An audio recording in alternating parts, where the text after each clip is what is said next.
O yan na mga kapangit, tignan nyo. Oh my. So yan mga kapangit, dito tayo sa Linaw. Dito sa bukid namin mga kapangit. So ano, hanap tayo ng uling kasi nga ang hirap ng uling sa Ipilan, as in walang mabili ang uling sa ano sa Ipilan mga kapangit. So inikot-ikot na natin yung ano, yung Linaw, maghanap tayo ng uling. Wala pa rin tayo nakita. So last na to yung pupuntahan ko pag wala pa rin ako. Alright, nakatapos tayo. Diretso mo na sa bahay. Pagbalik ka na lang, kainit-init guys. Guys, yung drive kayo, madisgrasya tayo guys.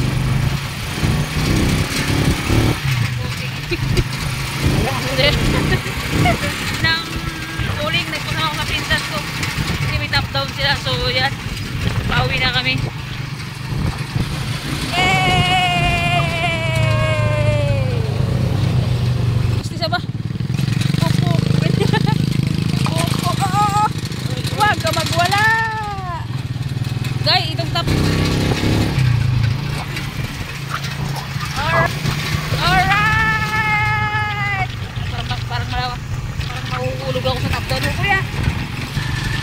Dalang guys, di ako nakawa. Baka bumalintong ako, alright? Grabe naman kapalag tong top down mo na to. Po? Saan? Saan? Sasakit ka? Huwag mo pandar muna. Ang pala? Sige na, kung mapabili. Mga kapangit.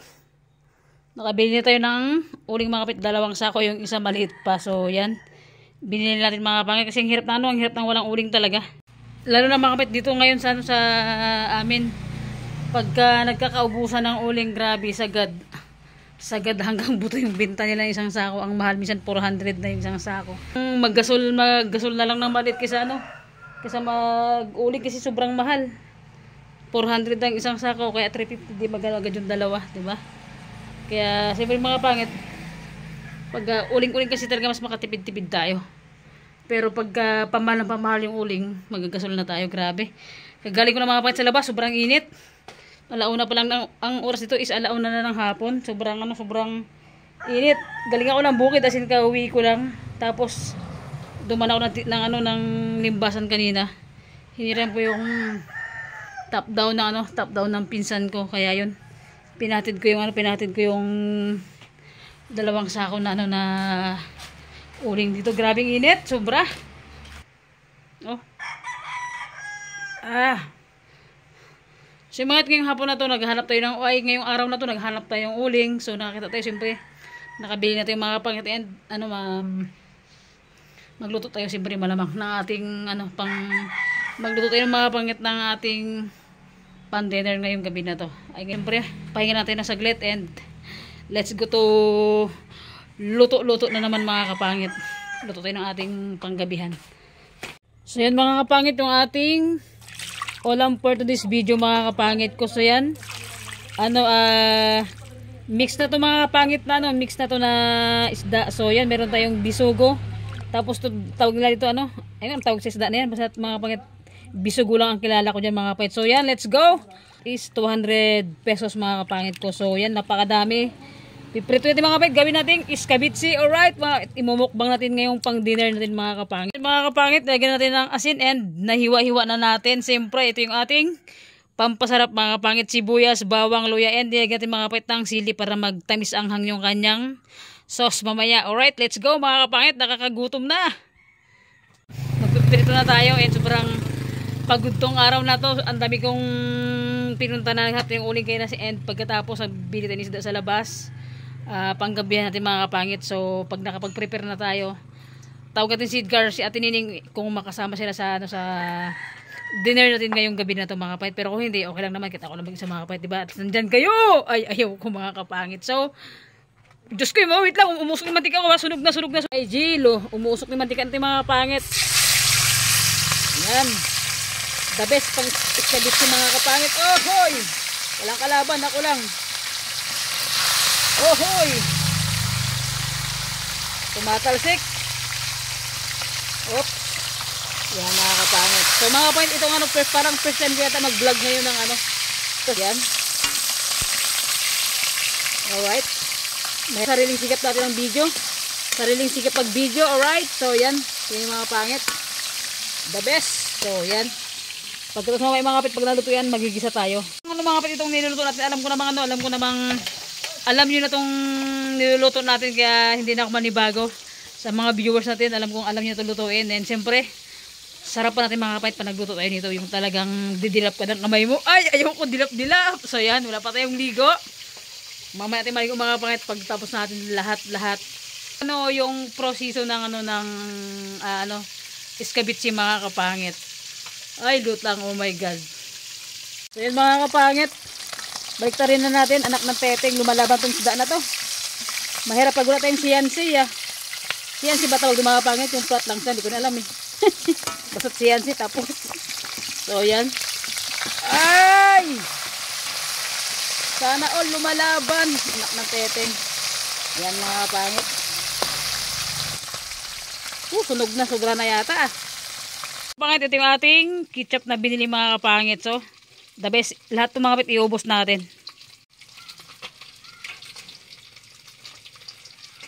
Alright, sunog na. Nasobrahan na ng luto mga kapangit. Toasted na siya. So, yan. Oops. Bingo! Diba? Ang hirap mag-vlog ng nang wala tayong taga-video mga kapangit. So, yan. Okay.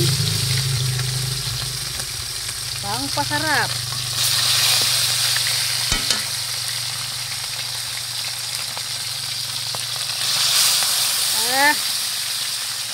Kapangit, tapos natin magprito. So, yan. Ito na yung ating pinalito na isda.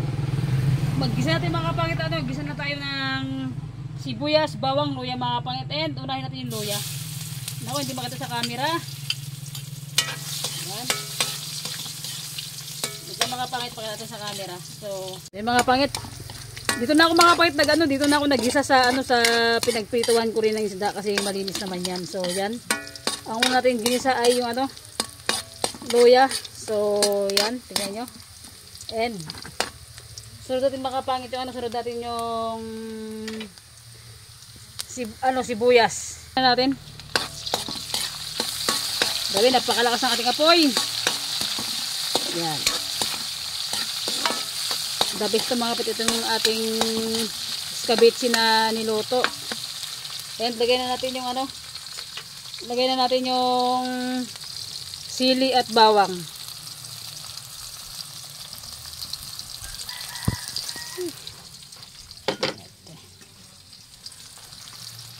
Yan mga pangit. Para mag-anghang naman siya, para mas masarap yung ating paggaluto. Grabe, lakas ang apoy.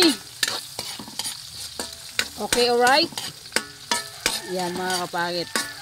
Hindi pa toasted lang natin yung mga ricado para mas masarap. Lagyan natin ng kunting tubig mga kapangit.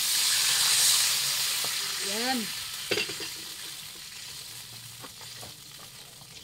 Lagyan natin ng kunting tubig para siya maglapot-lapot sa mga kapangit. And tap. Ay! Yan. Ganun ako mga kapangit maglagay.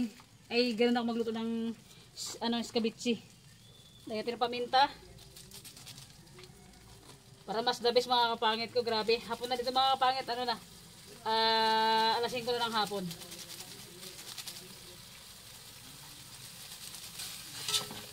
Mamaya ko na sa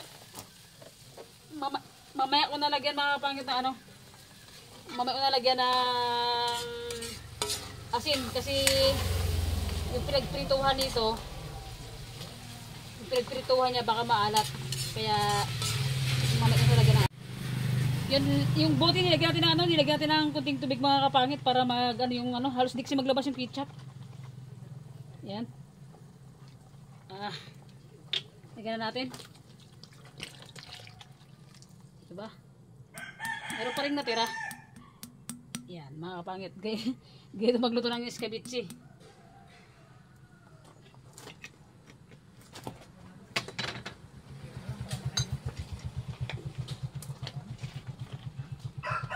So, bakit pakuluin natin ang pakuluin to, and pag kumulo sa mga pangit, tikman natin yung lasa niya.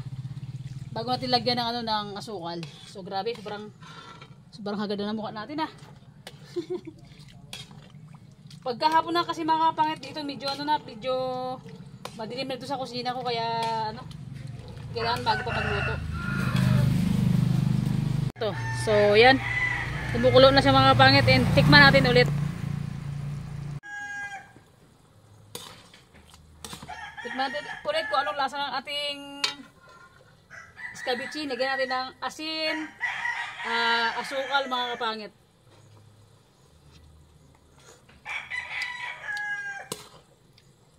Okay, okay. The best. And mga kapit, lagyan natin yan o. Yung isda natin, lagyan na natin. Ay, wait lang.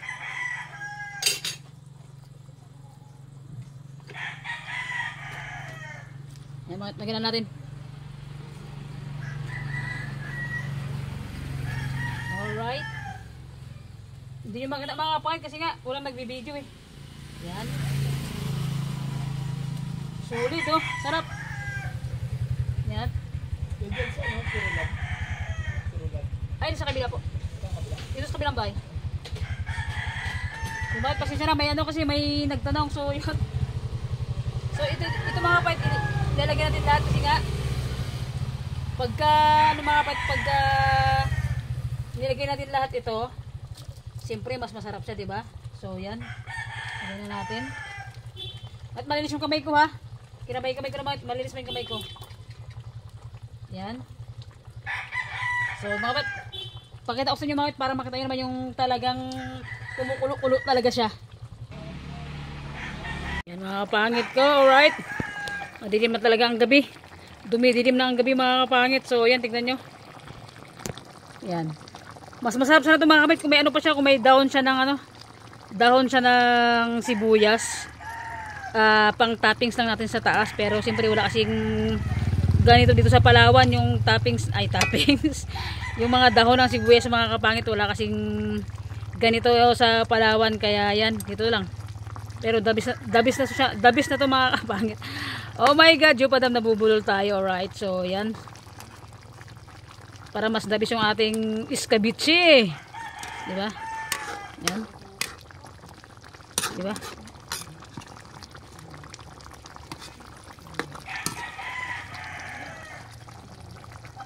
Napakasarap, alright. Okay. Sarap ng ating niluto.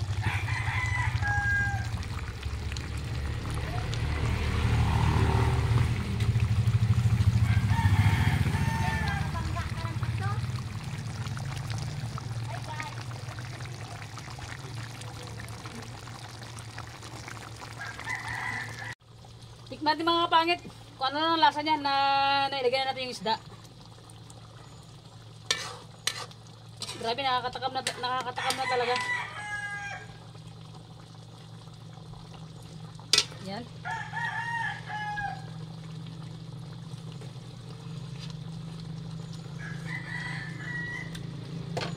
Oh my god, napakasarap mga kapangit ko. Talagang kumapit yung ano, yung anghang niya talaga, sobrang the best mga kapit, sobrang sarap. So yun, tayo magluto ng ating escabeche mga kapangit ko. Grabe, sobrang nakakaagad yung araw na to. Sobrang nakakapagod mga kapit. Tignan nyo. Tignan mo ako mga kapit. Sobrang nakakahagad yung hapon na to mga kapangit. And so yun mga kapangit ko, siyempre thank you for watching po. Salamat po sa lahat ng sumusuporta sa akin. And salamat po sa lahat ng nanonood, sa mga bagong subscriber mga kapangit. Malapit na tayong mag 1,000.